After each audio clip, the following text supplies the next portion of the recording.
નમસ્કાર વિદ્યાર્થી મિત્રો, ધોરણ 12 ભૌતિક વિજ્ઞાન ચેપ્ટર 1ના વિડીયો 15માં આપનું હાર્દિક સ્વાગત છે. ગયા વિડીયોમાં આપણે ઉદાહરણ નંબર 1.8 જોયું હતું. વિદ્યુત ક્ષેત્ર પછી બિંદુવત વિદ્યુત ભારોનું તંત્ર, એના લીધે પરિણામી વિદ્યુત ક્ષેત્ર કઈ રીતના મેળવી શકાય તે જોયું હતું. 1.9 જે છે એમાં આપણે વિદ્યુત ક્ષેત્રની જ વાત કરવાની છે, પણ એક કરતાં વધારે વિદ્યુતભાર, અહીંયા Q1 ને Q2 એવા બે વીજભાર આપેલા છે. Q1 તરીકે 10⁻8 કુલમ વીજભાર છે, Q2 તરીકે -10⁻8 કુલમ વીજભાર છે. ટૂંકમાં એક ધન છે ને એક ઋણ છે, પણ બિંદુવત વિદ્યુતભારો છે. તો આ બિંદુવત વિદ્યુતભારોને લીધે ત્રણ જુદા જુદા બિંદુઓ A, B અને C બિંદુ પાસે પરિણામી વિદ્યુત ક્ષેત્ર મેળવવાના છે. અને એ મેળવવા માટે બિંદુવત વિદ્યુતભારને લીધે ઉદ્ભવતું વિદ્યુત ક્ષેત્ર જે છે એના સૂત્રનો ઉપયોગ કરવાનો છે. જે અગાઉ આપણે સૂત્ર જે હતું તે પહેલા લખી દઈએ. બિંદુવત વિદ્યુત ભારને લીધે વિદ્યુત ક્ષેત્ર E is equal to K Q upon R square. એમાં દિશાની વાત કરીએ તો જો ધન વીજભાર હોય તો તેનાથી દૂર તરફની દિશા, ઋણ વીજભાર હોય તેના તરફની દિશા. અત્યારે આપણે વ્યાપક રીતે સદિશ R અને આ ધન વીજભાર છે તેનાથી દૂર તરફ R કેપની દિશામાં હોય. હવે એ બિંદુ પાસે આપણે પરિણામી વિદ્યુત ક્ષેત્ર મેળવવું છે. તો Q1 એ ધન વીજભાર છે, 10⁻8 કુલમ. તો ધન વીજભારને લીધે એ પાસેનું ક્ષેત્ર મેળવવું હોય તો કેટલું તે દૂર છે? તો 0.05 મીટર અંતરે છે.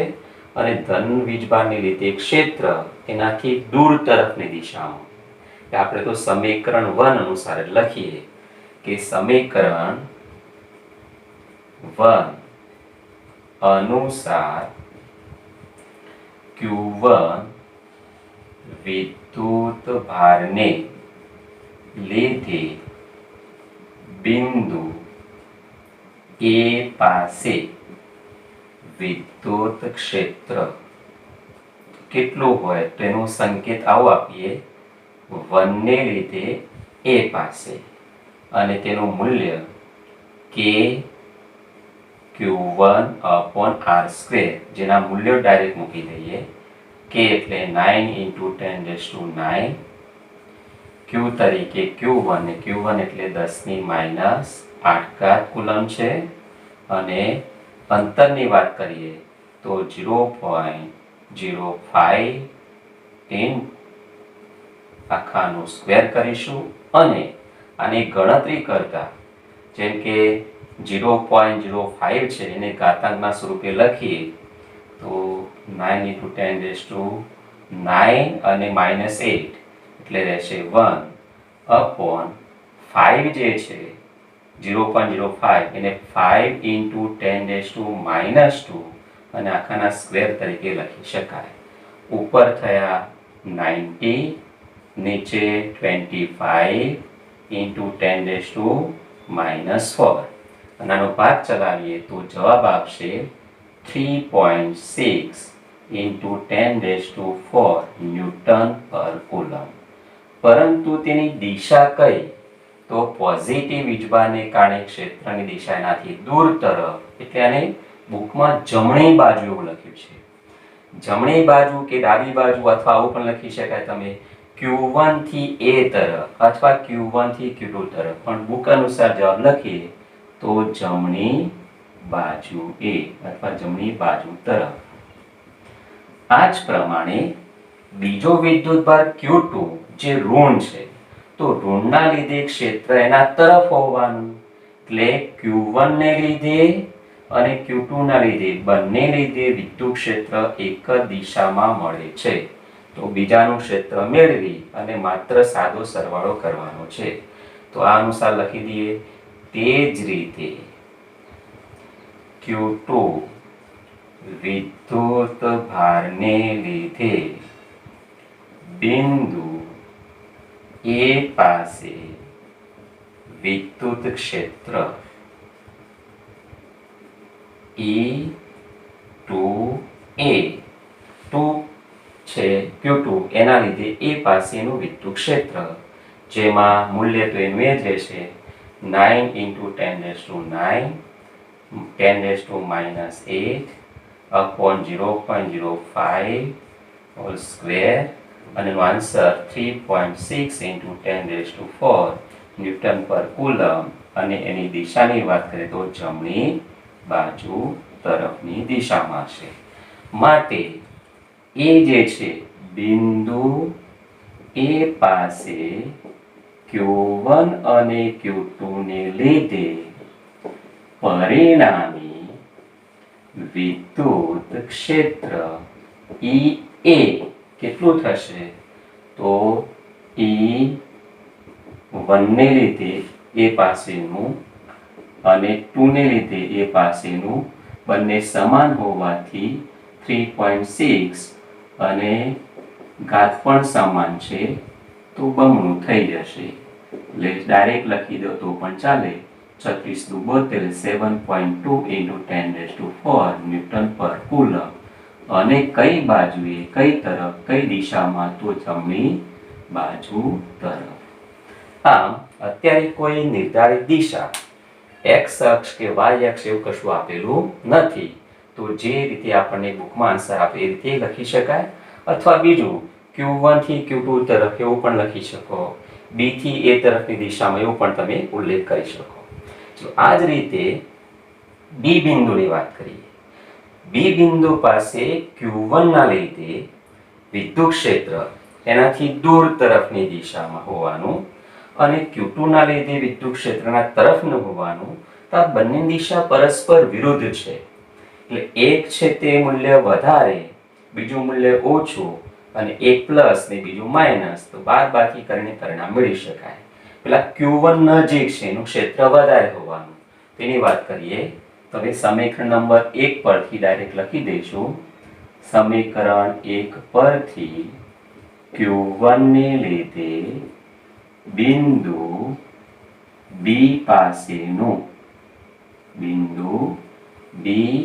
પાસેનું વિદ્યુત ક્ષેત્ર E1B ઇઝ ઇક્વલ ટુ વિદ્યુત ભારનું મૂલ્ય K ની કિંમત 9 × 10⁹ 10⁻⁸ વિદ્યુત ભાર, અને અંતર 0.05 નો સ્ક્વેર. તો મૂલ્ય તો આ જે ગણેલું છે એટલું જ આવશે, પરંતુ તેની દિશા 3.6 × 10⁴ ન્યૂટન પર કુલમ. Q1 ના લીધે એનાથી દૂર તરફની દિશા એટલે કે ડાબી બાજુની દિશામાં આવશે. ડાબી બાજુ તરફની દિશામાં. વળી 2 ના લીધે એ ઋણ વીજભાર છે એટલે એના તરફની દિશા, પણ આનું મૂલ્ય ઓછું હોવાનું, અને 1 વાળાનું મૂલ્ય વધારે હોવાનું. ઓછું પણ કેટલું? તો એની વાત કરીએ તો Q2 થી B બિંદુનું અંતર 0.05 પ્લસ 0.05 પ્લસ 0.05 0.15 મીટર થશે. અને એ અનુસાર જવાબ મેળવીએ તો Q2 ને લીધે બિંદુ B પાસેનું વિદ્યુત ક્ષેત્ર E2B 9 × 10⁻⁹ 10⁻⁸ અને અપોન 0.15 આખાનો સ્ક્વેર, or into 10⁻³ ન્યૂટન પર કુલમ. પણ આને જો 4 ઘાતના સ્વરૂપમાં લખીએ તો 0.4 × 10⁴ ન્યૂટન પ્રતિ કુલમ, અને આની દિશા જે છે તે જમણી બાજુ તરફ હશે. પણ આ મૂલ્ય વધારે, આ મૂલ્ય ઓછું, એટલે પરિણામી દિશા તો ડાબી તરફ જ મળશે. એટલે કે બી બિંદુ પાસેનું પરિણામી વિદ્યુત ક્ષેત્ર EB is equal to 3.6 into 10 raised to 4 minus 0.4 into 10 raised to 4 3.2 into 10 raised to 4 newton પ્રતિ કુલમ અને ડાબી બાજુ તરફ આવશે. જ્યારે સી બિંદુની વાત કરીએ તો સી બિંદુ પાસે Q1 ના લીધે વિદ્યુત ક્ષેત્ર એ Q1 થી C તરફની દિશામાં 1 ના લીધે C પાસેનું અને ઋણ છે એના તરફની દિશામાં A to C અને એ બંને વચ્ચેનો ખૂણો અગાઉના વિડીયોમાં જેમ સમજાવ્યું હતું પ્રમાણે કે આ જે છે તે સમબાજુ ત્રિકોણ બનશે 0.1 મીટર 0.1 મીટર અને આનો સરવાળો પણ 0.1 મીટર માટે આ ખૂણો 60 નો થયો તો 120 નો થાય. જો 120 નો ખૂણો થાય તો પરિણામી મૂલ્ય 1 ના જેટલું હોય અને એના જે વિકર્ણ હોય એ વિકર્ણની દિશામાં આવશે. એટલે જમણી બાજુ તો છે જ પણ મૂલ્ય કેટલું તો કોઈ 1 ના જેટલું. તો 1 નું 1 E1C અથવા E2C કોઈ એક મેળવીએ બંનેના મૂલ્ય સમાન છે. તો Q1 અને Q2 Q1 અને Q2 બંનેને લીધે C બિંદુ પર સમાન વિદ્યુત ક્ષેત્ર E1C is equal to E2C is equal to K 9 ગુણ્યા 10 ની 9 ઘાત વિદ્યુત ભાર 10 ની -8 ઘાત અને અંતર 0.1 નો સ્ક્વેર એટલે 10 ની -1 ઘાત નો સ્ક્વેર કરીએ તો આન્સર આવશે 9 into 10 raised to -2 ઉપર આવે તો +2 થઈ જાય 11 માંથી 8 10 ની 3 ઘાત ન્યૂટન પ્રતિ કુલમ. પણ એનું પરિણામ મેળવવા જઈએ તો ભાઈ બંનેનો સરવાળો કરીએ પણ ખૂણો 120 નો છે તો E1C અને E2C ની દિશાઓ વચ્ચેનો ખૂણો 120 ડિગ્રી હોવાથી પરિણામી વિદ્યુત ક્ષેત્ર AC is equal to 1 જેટલું એટલે 9 ગુણ્યા 10 ની 3 ઘાત ન્યૂટન પ્રતિ કુલમ અને કઈ બાજુ તો જમણી બાજુ તરફ મળે છે. હવે આપણે આગળનો ટોપિક લઈએ છે વિદ્યુત ક્ષેત્ર રેખાઓ. વિદ્યુત ક્ષેત્ર રેખાઓ.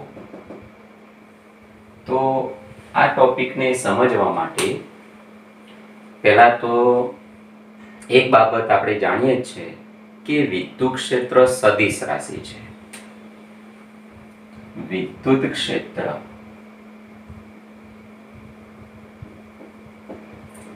સદિશ રાશિ છે. તો તેને સદિશ જે આપણે દર્શાવતા હોય એ રીતના રજૂ કરી શકાય.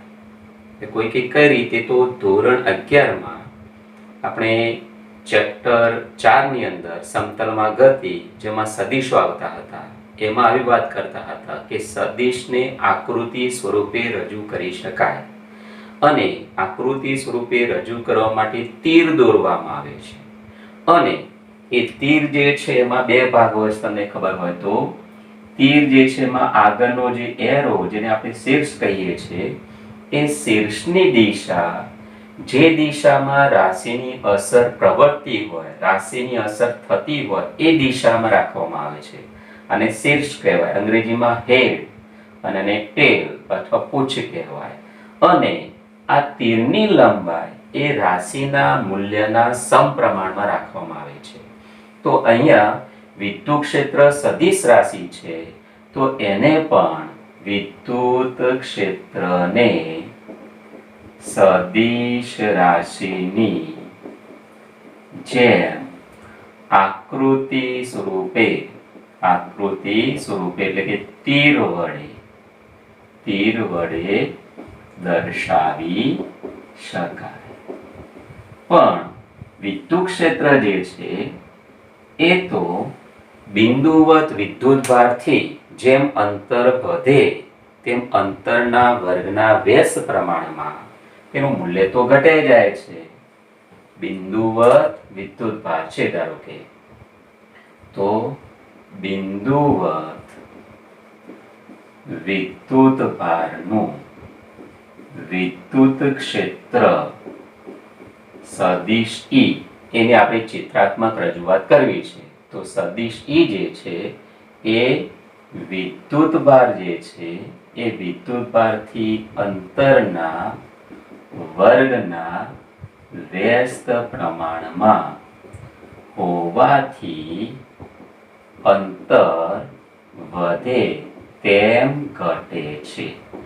માટે તમારે જો એના ક્ષેત્ર સદિશ દોરો, એટલે કે સદિશ રૂપે દર્શાવવા માટેના તીર દોરો, તે તીરની લંબાઈ જે છે એનું મૂલ્ય ઘટે છે તો એ પ્રમાણે લંબાઈ પણ ઘટાડવી પડે. તો આપણે એક આકૃતિ સ્વરૂપે જોઈએ કે મારી પાસે આ બિંદુવત વિદ્યુતભાર છે, ધન વિદ્યુતભાર છે. હવે આનું વિદ્યુત ક્ષેત્ર જે છે એને આકૃતિ સ્વરૂપે રજૂ કરવું છે, ચિત્ર સ્વરૂપે રજૂ કરવું, ચિત્રાત્મક રજૂઆત કરવી છે કે વિદ્યુત ક્ષેત્ર કઈ દિશામાં છે અને કેવા પ્રમાણમાં વધઘટ થાય છે. તો નજીકના વિસ્તારમાં વિદ્યુત ક્ષેત્રનું મૂલ્ય વધારે, એટલે ક્ષેત્રની દિશામાં, જે દિશામાં વિદ્યુત ક્ષેત્ર હોય એ દિશામાં તીર દોરવાનું અને આ તીરની લંબાઈ એના મૂલ્યના સમપ્રમાણમાં રાખવાની. નજીક મૂલ્ય વધારે છે એટલે તીરની લંબાઈ વધારે રાખવાની.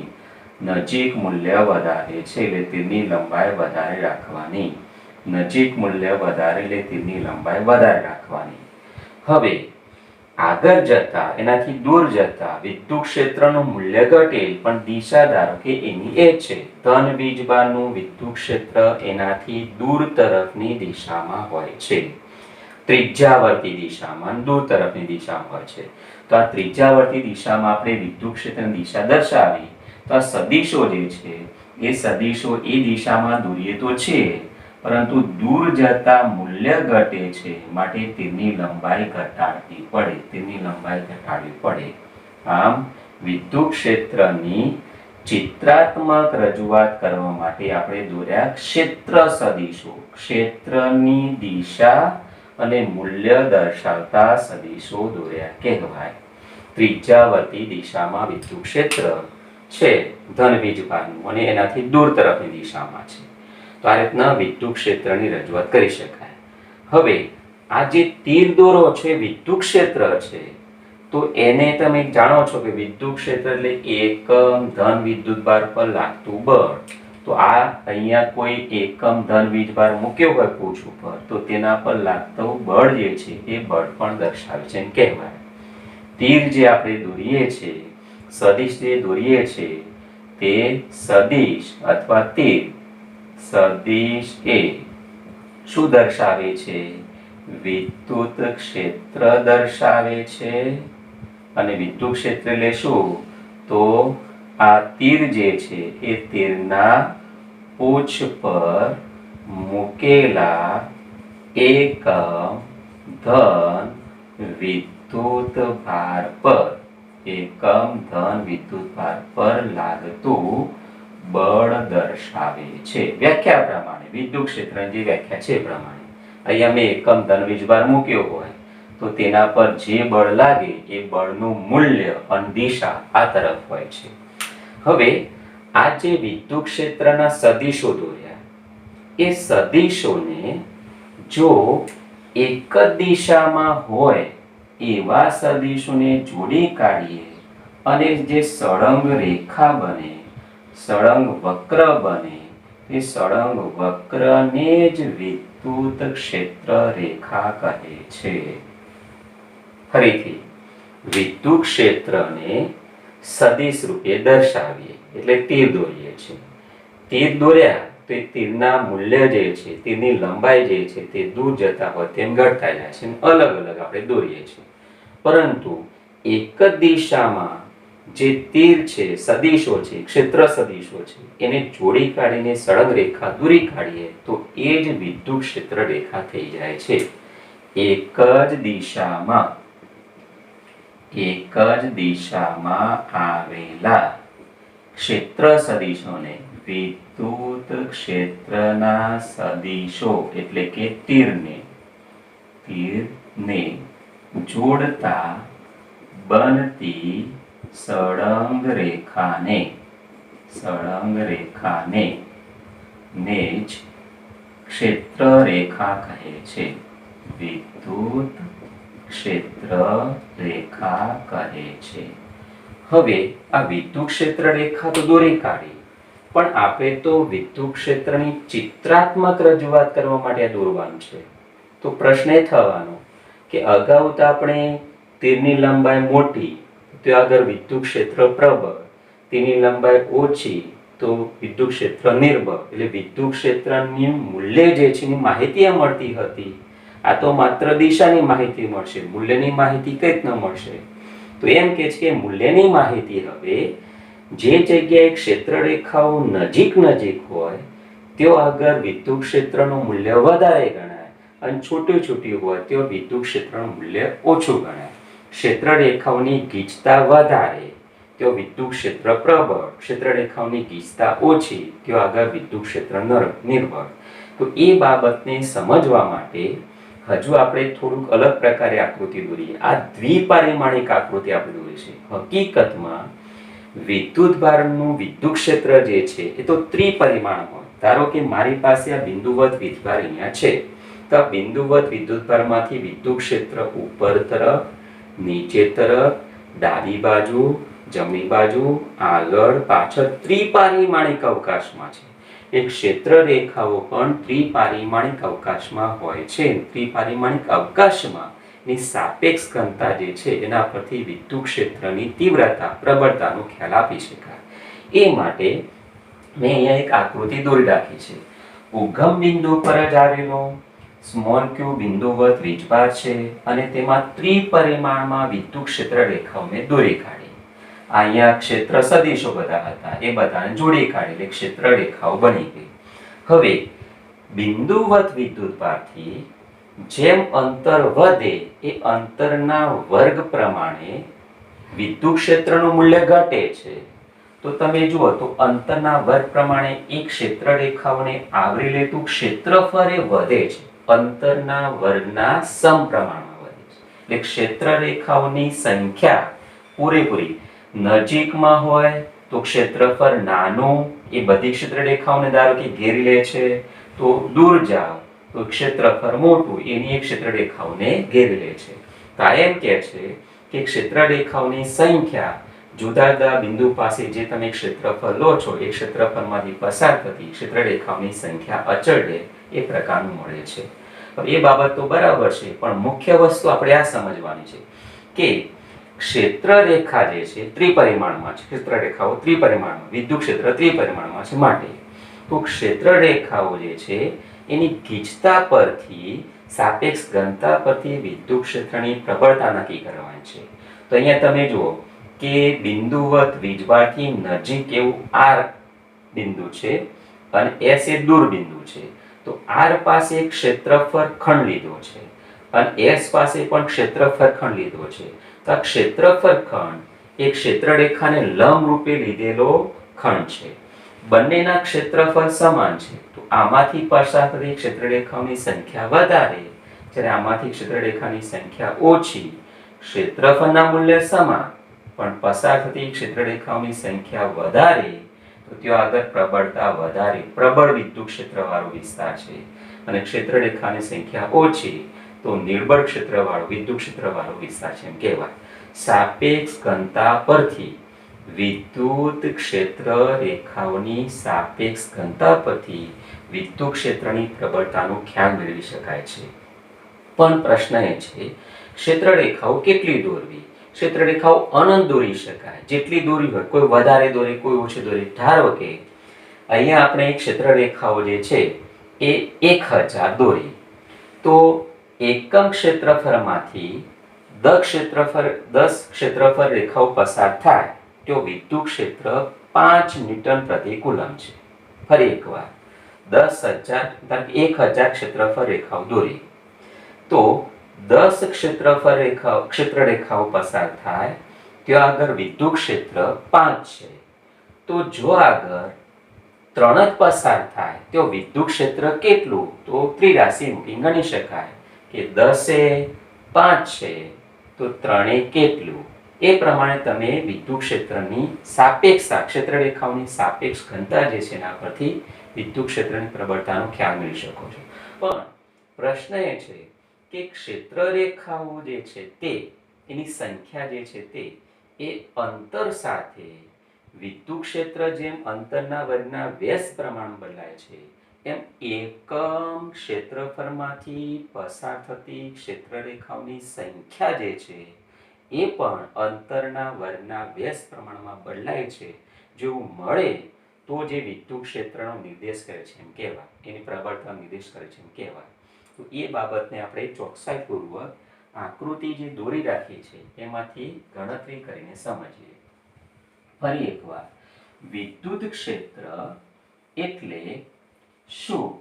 તો ભાઈ વિદ્યુત ક્ષેત્ર એટલે એકમ ધન વિદ્યુતભાર પર લાગતું બળ છે અને તે અંતર સાથે અંતરના વર્ગના વ્યસ્ત પ્રમાણમાં બદલાય છે.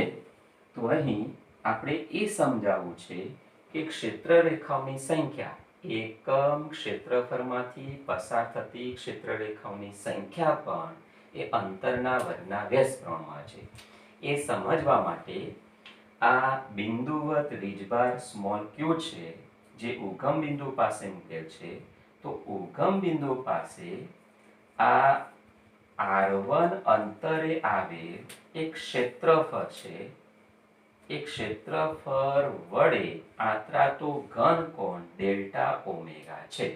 તો ભાઈ ઘન કોણની જે વ્યાખ્યા છે એ મુજબ સમતલ કોણની વ્યાખ્યા તો ખૂણો બરાબર ચાપ ભાગ્યા ત્રિજ્યા, થીટા બરાબર ધારો કે સામેનો ખંડ છે એ L છે અથવા ડેલ્ટા L અને ત્રિજ્યા R છે. તો આ બન્યો સમતલ કોણ.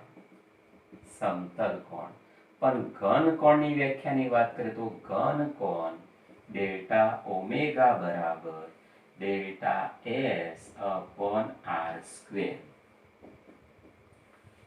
ગોળાની સપાટી પર ડેલ્ટા S જેટલું ક્ષેત્રફળ વડે તેના ગોળાના કેન્દ્ર પાસે આંતરાતો ઘન કોણ મેળવવો હોય તો ઘન કોણ બરાબર ક્ષેત્રફળ સપાટીનું જે ક્ષેત્રફળ છે અપોન ત્રિજ્યાનો સ્ક્વેર એના પરથી મેળવી શકાય. તો આ વ્યાખ્યા પ્રમાણે P1 બિંદુ પાસે જે આપણે ક્ષેત્રફળ લીધું છે એ ક્ષેત્રફળ માંથી પસાર થતી ક્ષેત્રરેખાઓની સંખ્યા જે છે એનો સંબંધ મેળવવા સારું પહેલા એક કામ કરીએ કે ઘનકોણની વ્યાખ્યાને એપ્લાય કરીએ.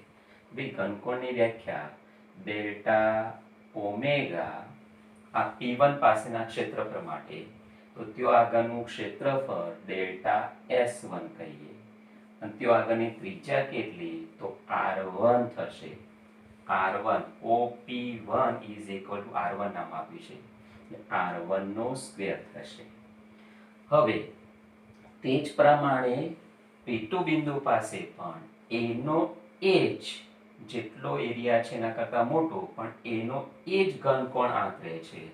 તો delta omega is equal to delta S2 upon R2 square. Therefore, delta omega into R1 square बराबर delta S1 delta omega into R2 square. Delta omega into R2 square is equal to delta S2. હવે S1 માંથી પસાર થતી ક્ષેત્રરેખાઓ delta S1 અને delta S2 બંનેમાંથી પસાર થતી ક્ષેત્રરેખાઓની સંખ્યા તો સમાન જ છે. ધારો કે કુલ સંખ્યા છે નામ આપી દઈએ n. ડેલ્ટા S1 અને ડેલ્ટા S2 માંથી પસાર થતી સમાન વિદ્યુત ક્ષેત્ર રેખાઓની સંખ્યા સ્મોલ n છે. તો એકમ ક્ષેત્રફળમાંથી પસાર થતી ક્ષેત્રરેખાઓની સંખ્યા કેટલી હોય? આ કુલ સંખ્યા છે, આ કુલ ક્ષેત્રફળ છે. તો આમ કહી શકાય કે ભાઈ P1 પાસે એકમ ક્ષેત્રફળમાંથી પસાર થતી વિદ્યુત ક્ષેત્ર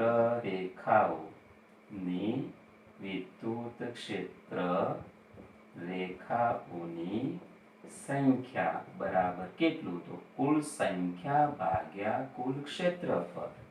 કુલ સંખ્યા n, ક્ષેત્રફળ કેટલું? તો ડેલ્ટા S1 બરાબર delta omega into R1 square.